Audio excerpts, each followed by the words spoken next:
Powered by the Inside the Birds podcast. Now, live from inside the Matt Black Kia Studios. This is Football at 4. Football at 4 is powered by the Inside the Birds podcast, and it is brought to you by Prop Swap, where America buys and sells sports bets. Go to PropSwap.com.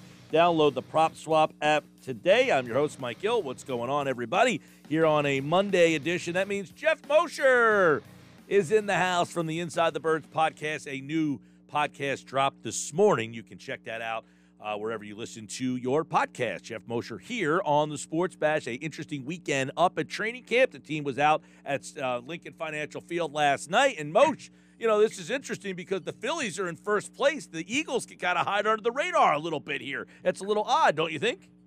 Yeah, I remember the discussion a couple of weeks ago was, hey, Eagles training camp about to start. They got a real chance now to steal all the headlines unless the Phillies do something. And apparently the Phillies have done something. So it's been cool to see. It's nice to have more than one team to follow in this town of crazy, passionate, rabid sports fans. You would ideally love all teams to be doing this well. Yeah, well, Ben Simmons put out a shooting video today, and apparently he's willing to not report. So the Sixers are right at the top of the list of things happening. They have a Summer League game today. The Phillies are in first place. And here are the Eagles. Of course, Geoff, you guys have that covered better than everyone over at Inside the Birds. And, of course, your team of guys really checking out this weekend. And I guess last night you got a chance to really see Jalen Hurts for the first time in the 11-on-11 in an open field. So let's start with him and what you thought with Jalen Hurts last night. Listen, it's been an up-and-down camp for Jalen Hurts. There have been days where he's made some good throws. There are days where he's not been as good as they've wanted him to be. I don't want to say it's still early in camp, but they haven't played a preseason game yet. And we have a lot to learn about Jalen Hurts. As we talked about on the podcast today, Adam and I have pretty similar information on this, and that's that the coaches feel like he's doing okay. You know, they didn't say we weren't told that the coaches feel like he's doing great. We weren't told that the coaches are really disappointed. They feel like it's somewhere in the middle. I think one word that was used to describe it was an average camp so far. And, that might be disappointing to some. It might be expected for others. I think it's way too early to determine what that's going to mean for the season. But I'm glad we have a preseason game coming up this week. And then obviously you start to get a little deeper into camp. The offense should be pretty much all installed. So you'll see some more comfortability that the offense will have with the plays that they're asked to execute. They'll start to see the defensive looks they've been seeing all throughout camp, which have been very varied. And I think that's one of the reasons that all the quarterbacks have kind of held on to the ball a little bit longer, because Jonathan Gannon's defense is doing a lot of stuff up front and pre-snap that might make them hold on to the ball a little bit. But as you get deeper into camp, that's not, you can't fall back on that anymore. Every day, the coaches and the players go through the film and they want to make the corrections and they want to see you do better the next day than you did the day before. And so hopefully things will start to stabilize for the offense as we get deeper into camp. Yeah, I want to get you got Hurts last night, and how about his arsenal of weapons and how that kind of looked? Who's he connecting with, and what's out there for him? We obviously know Devonta Smith's not there, so who's stepping up and who's stepping in? Well, certainly Watkins, Mike, is a guy who's come and played the part. He was a sixth-round pick last year. I think a sixth-round pick last year. Six. Didn't get really on the field until the end of the year, made some plays. He was kind of one of those guys who, just like John Hightower, they were drafted low because they had some character concerns, some maturity more than anything concerns, where they really dedicated to football. Is that their sole focus in life? And Quez Watkins was a guy who came on a little bit at the end of this year, had a slow start to camp because for whatever reason he was unable to complete his physical, and then he missed, I think, a day or two being on some kind of non-COVID injury type deal for non-COVID illness. But I thought when I've been there, he's had really nice plays. He seems to go get the ball well, starting to establish himself. It doesn't help John Hightower that he just now is week to week and suffering an injury. And with Devonta Smith already out and Jalen Reagor having a slow start to camp, I think Quez Watkins has been the one who's capitalized most on those opportunities. Even Greg Ward missed a few for first two, I think, camp practices with also a non-COVID illness. And so Quez Watkins, when you talk about after the first four, right, the first four being Devonta, Reagor, Fulgham, and Greg Ward, who's going to claim that fifth?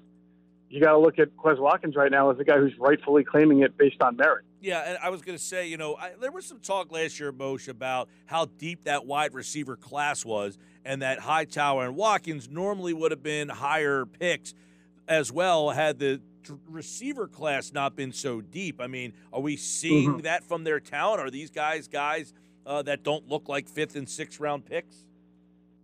Well, I'm not sure 100%, Mike, on where they would have gone in other years, too. I mean, I'm sure some teams may have had them ranked higher on talent. I know, as we've talked about on Inside the Birds, some teams saw both of them as not necessarily draftable players, not because of talent, but because of, again, the red flags on maturity or character. So you'll get that. You'll get some teams that don't care about that stuff. You'll get some teams that value it a lot more than others. And so you'll get kind of a spectrum there for the day 3 guys on where teams have them as opposed to which teams have them off the board altogether.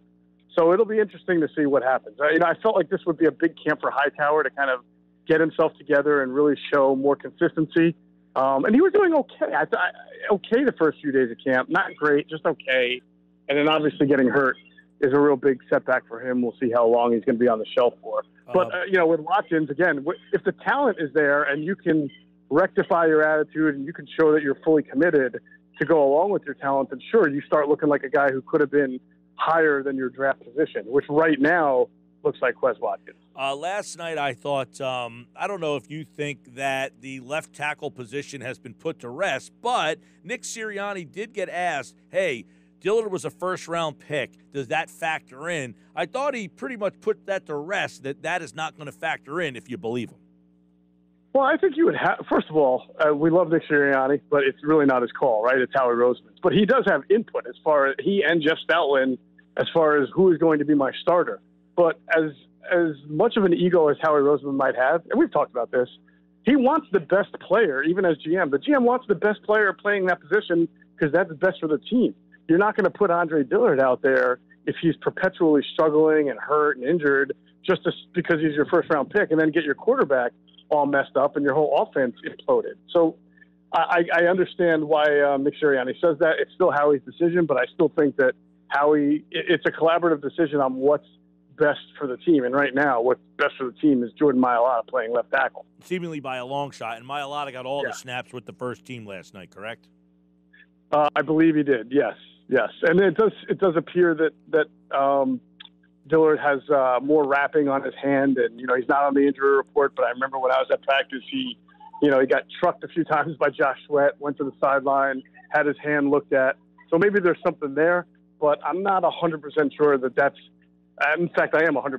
That's not the reason why he's not playing well and Mailata is surging. Mailata is really playing well on his own, and it just comes at a time where Andre Dillard has yet to show that he's better for the position. I do think Dillard. I think Dillard came back with a better mental attitude. I don't think that was just lip service, and I do think he's physically bigger than, say, when he reported as a rookie. But I think coming from the system that he came in and, only being kind of a one type of player, kind of a finesse left tackle with good feet and not having that physical, bruising, nasty attitude that's been ingrained in him for years and years, I think that's hurting him right now a lot. Geoff Mosher, football at 4. Eagles back at camp last night at Lincoln Financial Field. Over on the offensive line, too, it was Mailata Suopeta replacing Isaac Seumalo. Jack Driscoll was in for Brandon Brooks at that right guard spot with Lane Johnson there. Obviously, they're hoping Brooks and Seumalo are back and healthy and ready to go. But were you surprised that Driscoll was the first look in at that right guard spot? No, well, I mean, Matt Pryor was the first guy for a couple of days. That actually was the big surprise to me, that they went right back to Matt Pryor at right guard. And at left guard, of course, was Nate Herbig for the first couple of days while Seumalo was out. It doesn't surprise me that they're trying different combinations because they have such good offensive line depth and they want to give everybody a fair shot. Now, Driscoll playing right guard is not a surprise to me either, because when he was drafted, we talked about this a little bit last year, Mike. When he was drafted, they felt that Auburn offense that he came from, his athleticism, would really translate well to a modern NFL offense, even as an interior offensive lineman. They felt he was athletic enough to play center if they really needed him to, if they trained him to. Right. That's how good they thought his footwork was. He was light at the time that they drafted him, so he was more ready to play tackle, which he did in, quite a bit, even in the opener, than he was to play guard where you need a little more, bulk to you. But he's added that weight in the offseason, and so now they want to train him at right guard because that's a spot where you can see him really sliding in if Lane Johnson's healthy, but they have an issue at guard. He's someone who could project to be a guard, if not a tackle, for years to come. Geoff, let's go to defense because the defensive line seemingly is becoming, a pretty good story at Eagles camp. And how did they look last night? The defensive line seems like they are really becoming one of the storylines. I think all throughout camp, Mike, that Barnett and Josh Sweat have been the headliners. And, it's almost like, I don't know if this is 100%, I'm not in Derek Barnett's head, but you'd have to think with Josh Sweat playing so well and getting some first-team reps even on the first day, and Derek Barnett kind of being on the last year of his deal. And by the way, that restructure really is all about dummy years. This is still the last year of his deal. You would have to think that that's pushing Derek Barnett a little bit. He wants to get a long-term deal. He probably wants to be an Eagle for quite a while. He wants to show why he was a first-round pick. And last year at this time, he was not healthy. He was injured. He was very light for whatever reason. And this year he came back in the right shape. And what you're getting is the best of both worlds, right? You're getting a motivated Josh Sweat who also wants an extension and a new contract, and you're getting a motivated Derek Barnett. And that's been a great thing for the right side of that defensive line. Geoff, obviously, a lot of people looking at this secondary in the preseason, when they got Steven Nelson, you looked at it differently. But Zach McPherson's a guy that we keep hearing a lot about. How does he kind of fit in with what he's doing? Yeah, so this is the position I'm most interested to see, Mike, how it performs in the preseason, especially Zach McPherson, because he's been doing a phenomenal job. He clearly has a nose for the ball, and he just like he did in college, he's got pass breakup skills. He's got a good jump on the ball. They like that about him, his athleticism. But he's also been doing most of this while running with the second and third teams. So as we've seen a lot, cornerbacks can look good in training camp practices, but then you put them in games and you get a different result. So obviously this game coming up Thursday night and then the next two after that are going to be real good showcases for Zach McPherson to see if what we're seeing is real or more of the byproduct of being, on the second and third teams and going up against lesser talent. To me, it's not that much of a difference because he's not going to be starting anyway. So, I mean, obviously if he struggles, it's a little bit disappointing. Yeah. If he plays well, you're happy, but you don't make a big deal of it either way because the plan should be to ease him into some kind of, sub-package rotation until he's ready to be a starter down the road. Let me ask you about this because when he got drafted, he was asked about inside or outside, and he said versatility. He even said that he could play safety if they wanted him to. Could he be pushing Maddox for the slot? I think they like what they're seeing right now from Avonte Maddox in the slot, but I suppose there's a shot that maybe, depending on how things go with Rodney McLeod, if they do have a need at safety, maybe what you see is Avonte Maddox go back to safety like he did his rookie year, and then you play Zach McPherson in the slot. The reason why Zach said that is because his last year at Texas Tech, he did rotate from inside to outside quite a bit, as opposed to his junior year where he played almost exclusively on the outside. I don't know what they saw that they really liked him on the inside a lot more as a senior. Probably that a lot of the, in a lot of the spread offenses, a lot of colleges put their best receiver in the inside to try to match him up against the worst corner. So maybe their idea was to put their best corner on the inside a lot against the best receiver. That's possibly what they did at Texas Tech. I don't know, but he does have a lot of that experience. And so whenever you can play the outside or the nickel on the inside, you can almost play like that safety spot. It depends on whether you're a box safety or a deep one, but you should be able to play either or as long as you're smart and intelligent and grasp what you're trying to do on the back end. Right. That'll be interesting to see what kind of preseason games he has and see how he performs against live competition and see if he gets into that role and gets into that job. What about the linebackers?